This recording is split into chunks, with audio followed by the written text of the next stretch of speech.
بسم الله الرحمن الرحيم. الحمد لله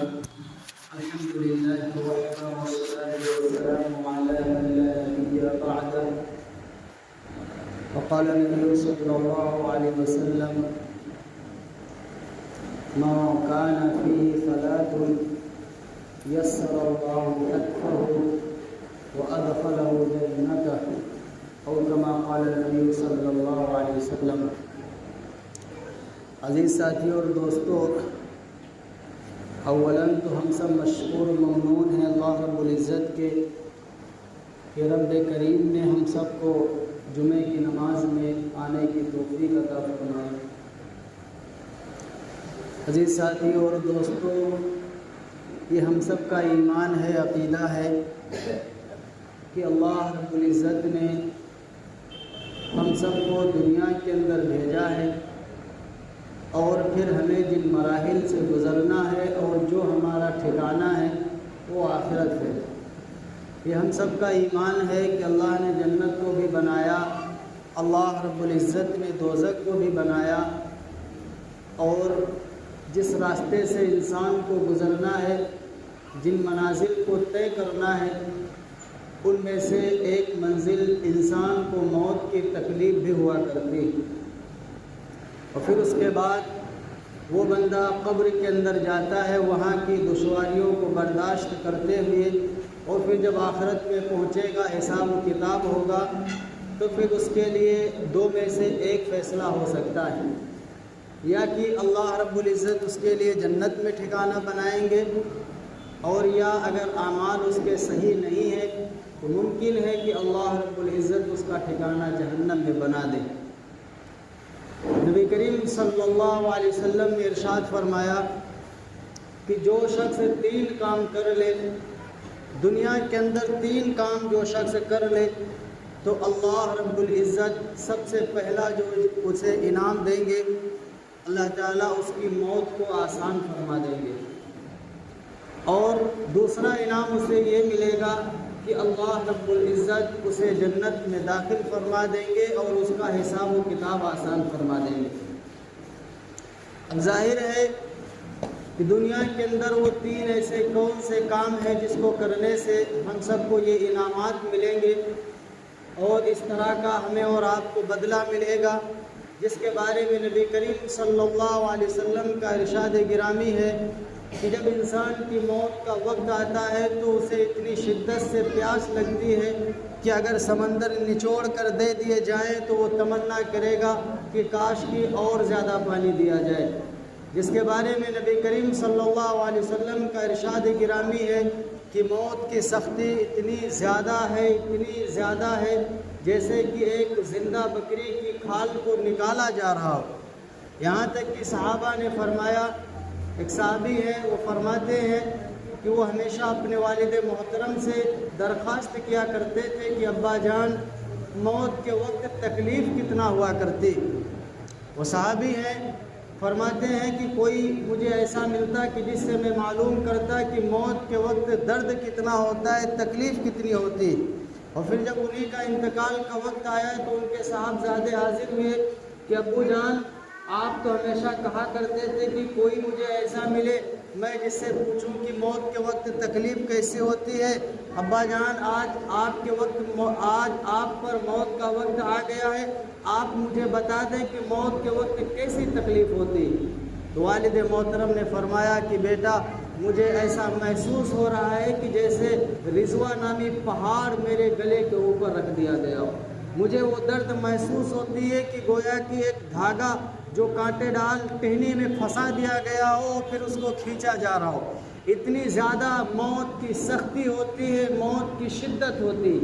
اسی کے بارے میں نبی کریم صلی اللہ علیہ وسلم کا ارشاد ہے کہ جو شخص دنیا کے اندر 3 کام کر لے تو اللہ تبارک و تعالیٰ سب سے پہلا جو اسے انعام دیں گے کہ اللہ تعالیٰ یسر اللہ حتفہ، اللہ تعالیٰ اس کی موت کو آسان فرما دیں گے.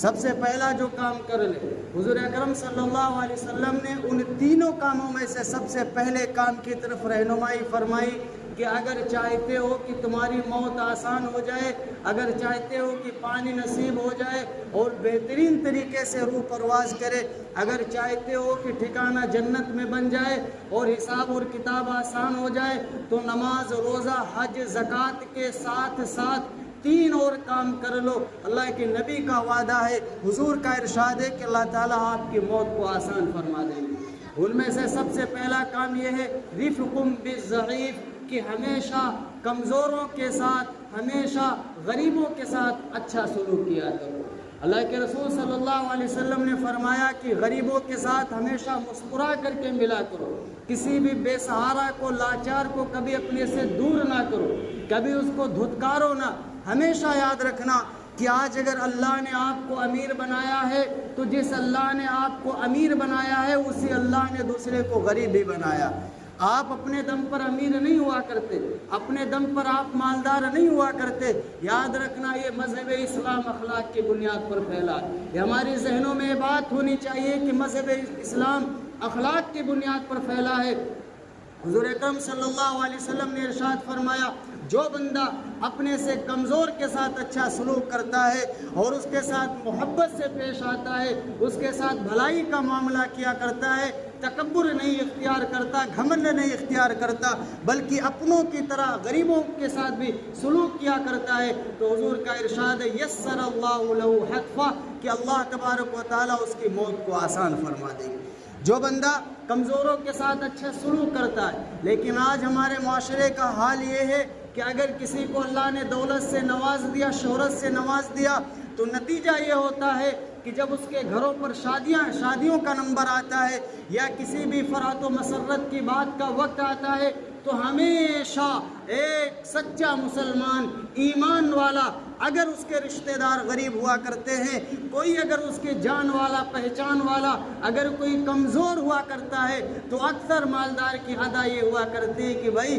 میں نے کارڈ دینے کو آپ کو میں بھول گیا تھا، میں نے آپ کو نہیں پوچھ پایا۔ لیکن مالدار کے تلوے چاٹے جاتے ہیں، اگر کوئی وقت کا پردھان ہو تو اس کے تلوے چاٹے جاتے ہیں۔ صبح پہنچتا ہے کہ بھائی صاحب آپ کو ہمارے ولیمے میں تشریف لانا، اگر ملاقات نہ ہو دوپہر میں پھر پہنچتا ہے کہ تمہیں تشریف لانا ہے، شام کو 2-3 دن تک لگاتار دوڑتا ہے جب تک پردھان سے ملاقات نہ ہو جائے۔ وہ بندے یاد رکھ تو کس بنیاد پر جا رہا ہے، تو آج صرف ایک پاور کی بنیاد پر جا رہا ہے، ایک مالداری کو دیکھ کر کے جا رہا ہے۔ لیکن اگر غریب آپ کا پریشان ہے، اگر رشتہ دار آپ کا پریشان حال ہے، آپ اسے سلام نہیں کر رہے، آپ اسے محبت سے پیش نہیں آ رہے، تو یاد رکھنا آپ کا حج، آپ کی نمازیں آپ کو جنت تک نہیں پہنچا سکے گی۔ یاد رکھنا اسلام، مذہب اسلام جو پھیلا ہے یہ ہم سب کے اخلاق سے پھیلا ہے۔ حضور کا ارشاد ہے ہمیشہ اپنے سے غریبوں کے ساتھ نرمی کا معاملہ کیا کرو۔ بعض دفعہ تو ایسا ہوتا ہے کہ اگر مالدار سلام کرے،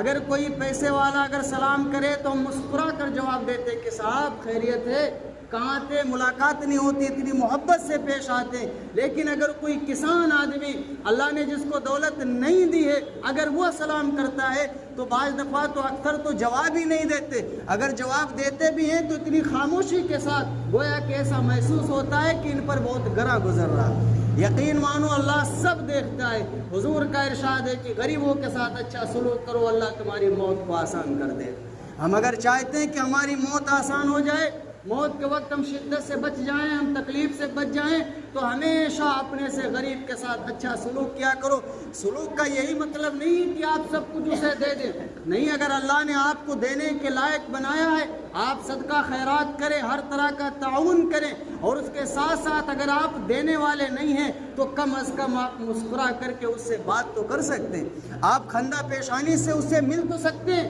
حضور کا ارشاد ہے کہ جو بندہ اپنے بھائی سے مسکرا کر کے ملتا ہے، مسکرا کر کے ملاقات کرتا ہے، اللہ کے نبی نے فرمایا کہ اللہ تعالیٰ اسے صدقے کے برابر ثواب دیا کرتے۔ آپ دیکھیں کہ مذہب اسلام ہمیں کن چیزوں کی تعلیم دیتا ہے، چاہے وہ غریب مسلمان ہو، چاہے کافر ہو، چاہے مشرک ہو، کسی بھی فرقے سے تعلق رکھتا ہو، ہمیں اللہ حکم یہ دیتے ہیں کہ سب سے اچھائی سے پیش آؤ اور سب کے ساتھ اچھائی کا معاملہ کرو۔ یقین رکھو آپ کی اچھائی اور آپ کی خوش مزاجی آپ کے لیے موت کو آسان کرنے میں ایک اہم کردار ادا کرے گی۔ اس لیے ہم سب اگر چاہتے ہیں کہ موت کے وقت کی پیاس کی شدت سے بچ جائیں، اگر ہم چاہتے ہیں کہ ہماری موت آسان کر دی جائے، تو ہمیں سب سے پہلے یہ کام کرنا ہے رفق بالضعیف، کہ ہمیں اپنے سے کمزوروں کے ساتھ اچھا سلوک کرنا ہے۔ اور دوسری بات جو اللہ کے نبی کریم صلی اللہ علیہ وسلم نے ارشاد فرمائی کہ ہمیں دوسرا کام کیا کرنا ہے، اگر ہم چاہتے ہیں کہ ہماری موت آسان ہو جائے اور اللہ تعالیٰ ہمیں جنت میں ٹھکانہ دے دیں اور ہمارے لیے حساب اور کتاب آسان ہو جائے، قیامت کا دن ہمارے لیے آسان ہو جائے، تو ہمیں دوسرا کام یہ کرنا ہوگا وَشَفَقَةٌ عَلَى الْوَالِدَيْنِ۔ اللہ کے نبی نے فرمایا کہ دوسرا کام تم یہ کر لو کہ ہمیشہ اپنے والدین کے ساتھ اچھا سلوک کرتے رہو۔ ہم اگر چاہتے ہیں کہ ہماری موت آسان ہو جائے، اگر ہماری تمنا ہے کہ اللہ ہمیں اپنی جنت میں داخل فرما دے، تو ہمیشہ اپنے والدین کے ساتھ اچھا سلوک کرو۔ اللہ تعالیٰ کتنے پیارے الفاظ سے فرماتے ہیں وَوَصَّيْنَا الْإِنسَانَ بِوَالِدَيْهِ، کہ ہم نے انسانوں کو وصیت کی ہے ان کے والدین کے بارے میں۔ کیوں؟ حَمَلَتْهُ أُمُّهُ وَهْنًا عَلَى وَهْنٍ وَفِصَالُهُ فِي عَامَيْنِ۔ اللہ فرماتے ہیں کہ آپ کی ماں کا حق ایسا ہے کہ اس نے بوجھ کے اوپر بوجھ کو برداشت کیا، اور ایسے ہی نہیں برداشت کیا بلکہ اپنی کوکھ کے لے کر اپنے پیٹ کے اندر لے کر کے تمہیں 9 ماہ تک وہ جھیلی ہیں، تمہاری تکلیفوں کو برداشت کیا ہے۔ انہوں نے ایک بوجھ پر دوسرے بوجھ کو برداشت کیا ہے، اور پھر اللہ تعالیٰ فرماتے ہیں ہم جانتے تھے، ہم سب نے جانا ہے اور سب نے محسوس کیا، سب نے دیکھا ہے کہ ایک ماں اپنے بچے کو دودھ پلاتی ہے، لیکن اللہ ہمیں پھر یاد دلا رہا ہے وَفِصَالُهُ فِي عَامَيْنِ، وہ لوگوں تمہاری ماں کا حق اس لیے بڑا ہے کیونکہ تمہاری ماں نے تمہیں 2 سال تک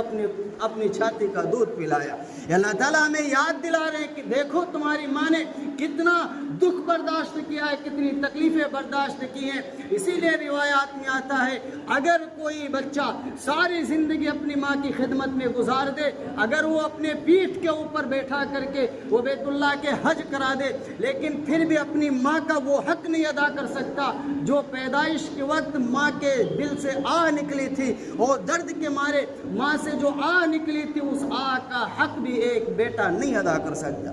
آپ دیکھیں کہ اللہ نے ماں کا حق کتنا بڑا بنایا، کتنے پیارے الفاظ نے فرمایا۔ اللہ تعالیٰ نے او میرے بندو اما یبلغن احدهما او کلاهما فلا تقل لهما اف ولا تنهرهما وقل لهما قولا کریما۔ وہ لوگوں اللہ فرماتا ہے کہ جب تمہارے والدین یا دونوں میں سے ایک بڑھاپے کے عالم میں پہنچ جائیں فلا تقل لهما، تو کبھی اف ولا تنهرهما وقل لهما قولا کریما۔ اللہ فرماتے ہیں وہ لوگوں جب تمہارے والدین دونوں میں سے ایک کوئی بھی جب بڑھاپے کے عالم میں پہنچ جائے تو کبھی اپنی زبان سے انہیں اف بھی نہ کہنا، انہیں جھڑکو نہ، ان کے سامنے بدتمیزی سے بات نہ کرنا، کیونکہ اللہ جانتے ہیں گویا کہ مفہوم یہ ہے کہ او میرے بندو اگر ماں کے ساتھ برا سلوک کرو گے تمہاری آخرت تباہ ہو جائے گی۔ گویا کہ مفہوم یہ ہے کہ او میرے بندو اگر تم نے اپنے والدین کے ساتھ برا سلوک کیا تو تمہاری موت کی سختیاں بڑھا دی جائیں گی، تمہاری تکلیفوں اور شدتوں کو بڑھا دیا جائے گا۔ اسی لیے اللہ کے نبی نے فرمایا جو بندہ دنیا کے اندر رہ کر کے گناہ کرتا ہے، اگر جرائم کرتا ہے، جھوٹ بولتا ہے، تو جھوٹ کی سزا اللہ نے آخرت میں رکھی ہے۔ اگر کوئی شراب پیتا ہے تو شراب کی سزا اللہ نے آخرت میں رکھی ہے۔ کوئی غیبت کرتا ہے، بڑے سے بڑے جرائم اگر کوئی دنیا کے اندر کرتا ہے، اللہ نے ان سب کی سزائیں آخرت میں رکھی ہے۔ میرے نبی نے فرمایا اگر کوئی بندہ اپنے والدین کے ساتھ برا سلوک کرتا ہے تو یہ ایسا گناہ ہے کہ آخرت کے اندر تو سزا ملے گی ہی ملے گی، لیکن اللہ تعالیٰ اس گناہ کی سزا دنیا میں بھی دیا کرتے ہیں۔ آپ اندازہ لگائیں کہ کتنا سخت گناہ ہے ان لوگوں کے لیے جو اپنے والدین کے ساتھ برا سلوک کیا کرتے ہیں۔ اللہ منع فرماتے فلا تقل لهما اف، کبھی انہیں اف تک نہ کہنا، کبھی انہیں جھڑکنا نہ، کبھی ان کے ساتھ بدتمیزی نہ کرنا، کبھی نہ کرنا کسی کام پر۔ آپ اندازہ لگائیں کہ کتنا بڑا حق ہے کہ یہ کوئی دنیا کا بادشاہ نہیں، یہ کوئی عالم دین نہیں، دنیا کا کوئی بھی عالم نہیں، بلکہ تمام کائنات کو بنانے والے سارے جہان کے رب اللہ فرما رہے ہیں کہ وہ لوگوں تمہاری بھلائی تمہارے ماں باپ کی خدمت کے اندر میں نے رکھی، اپنے ماں باپ کے ساتھ اچھا سلوک کیا کرو۔ اللہ کے نبی نے فرمایا کہ جو شخص اپنے ماں باپ کے ساتھ اچھا سلوک کیا کرتا ہے تو یسر اللہ حتفہ، اللہ تعالیٰ اس کی موت کو آسان فرما دیا کرتے ہیں۔ اس لیے ہمیں یہ کرنا ہے کہ اپنے والدین کے ساتھ دنیا کے اندر رہ کر کے ہمیشہ اچھا سلوک کرنا ہے۔ اگر والدین میں سے کوئی ایک یا دونوں اگر انتقال ہو گئے ہوں تو حسن سلوک کا مطلب یہ ہے کہ پھر اپنے والدین کے ملنے والوں کا ہمیں خیال رکھنا ہے، ان سے ہمیں محبت سے پیش آنی ہے، قبرستان میں جانا ہے، اپنے والدین کے نام ایصال ثواب کرنا ہے۔ یہ تمام چیزیں ہمیں والدین کے ساتھ اچھا سلوک کرنے کے اندر داخل ہیں۔ اس لیے میرے عزیزوں اور دوستوں، ہمیشہ اپنے ماں باپ کے ساتھ بھلائی کی دعائیں کیا کرو۔ یاد رکھنا کہ جب ماں باپ کی دعائیں نکلتی ہیں تو اللہ تبارک و تعالیٰ کے نزدیک، عرش کے نزدیک، اللہ کے نزدیک اور والدین کی دعاؤں کے نزدیک کوئی پردہ نہیں ہوا کرتا۔ اللہ تعالیٰ والدین کی دعائیں اپنے بیٹوں کے حق میں قبول کر لیا کرتے ہیں، اور اسی طرح سے اللہ رب العزت والدین کی بد دعائیں اپنے بیٹوں کے حق میں قبول کر لیا کرتے ہیں۔ تو سب سے پہلے ہمیں اپنے والدین کی دعاؤں کو لینا ہے، ان کے ساتھ ہمیں اچھا سلوک کرنا ہے۔ ایک صحابی ہیں اور ہم سب جانتے ہیں، بہت بڑے صحابی ہیں، حضرت ابو ہریرہ رضی اللہ تعالیٰ عنہ۔ جب حضرت نے ایمان قبول کیا، مذہب اسلام کے اندر داخل ہوئے، تو چونکہ ان کی جو والدہ تھی وہ کافرہ تھی، انہوں نے اسلام نہیں قبول کیا تھا، مدینے کے اندر رہ رہی تھی۔ ابو ہریرہ سے حضور اکرم صلی اللہ علیہ وسلم نے فرمایا کہ ابو ہریرہ، تمہاری والدہ کافرہ ہیں لیکن کوئی مسئلہ نہیں، تمہیں ہمیشہ اپنے والدہ کے ساتھ اچھا سلوک کرنا ہے۔ ایک مرتبہ ہے ابو ہریرہ رضی اللہ تعالیٰ عنہ اللہ کے نبی کریم صلی اللہ علیہ وسلم کے پاس کھڑے ہو گئے۔ حضور نے پوچھا ابو ہریرہ کیا بات ہے؟ کہنے لگے کہ آج میری ماں نے مجھے بہت پریشان کیا ہے، میں نے ایمان جب سے قبول کر لیا میری ماں مجھے بہت ڈانٹتی، مجھے بہت پریشان کیا ہے، میں کیا کروں؟ میرے لیے کیا لائق ہے کہ میں اپنے ماں کے ساتھ کیا سلوک کروں؟ وہ میرے ساتھ برا سلوک کرتی ہے۔ تو اللہ کے نبی نے فرمایا ابو ہریرہ کچھ بھی ہو جائے اپنے والدین کے ساتھ تمہیں اچھا سلوک کرنا ہے۔ پھر ابو ہریرہ سے فرمایا اللہ کے نبی نے ابو ہریرہ کی کیا چاہتے ہو؟ ابو ہریرہ نے فرمایا کہ میرے رسول آپ اللہ سے دعا کر دیں کہ اللہ رب العزت ہماری والدہ کو ہدایت دے دے۔ فوراً اللہ کے نبی نے ہاتھ اٹھایا، اللہم اہدنی ام ابی ہریرہ، کہ اے اللہ ابو ہریرہ کی ماں کو آپ ہدایت دے دے۔ 3 مرتبہ یہ جملے حضور اکرم صلی اللہ علیہ وسلم نے ارشاد فرمائے۔ ابو ہریرہ فوراً وہاں سے دوڑ کر کے گھر تشریف لاتے ہیں۔ آپ یہ دیکھیں کہ ادھر حضور کی زبان سے نکلنا تھا، ابو ہریرہ فوراً دوڑنے لگے۔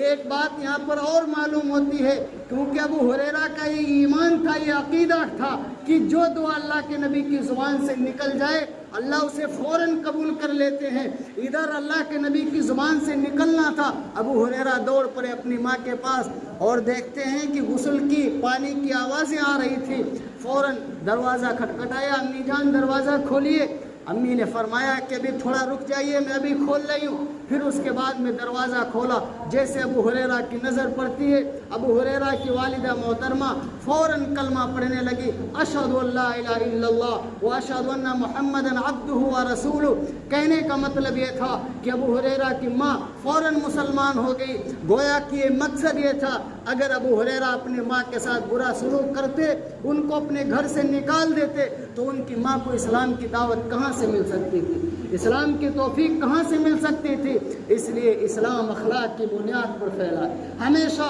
ایک دوسرے کے ساتھ اچھا سلوک کیا کرو۔ تو جو لوگ اپنے والدین کے ساتھ اچھا سلوک کرتے ہیں اللہ تعالیٰ ان کی موت کو آسان فرما دیتے۔ پھر آخری کام ہمیں یہ کرنا ہے،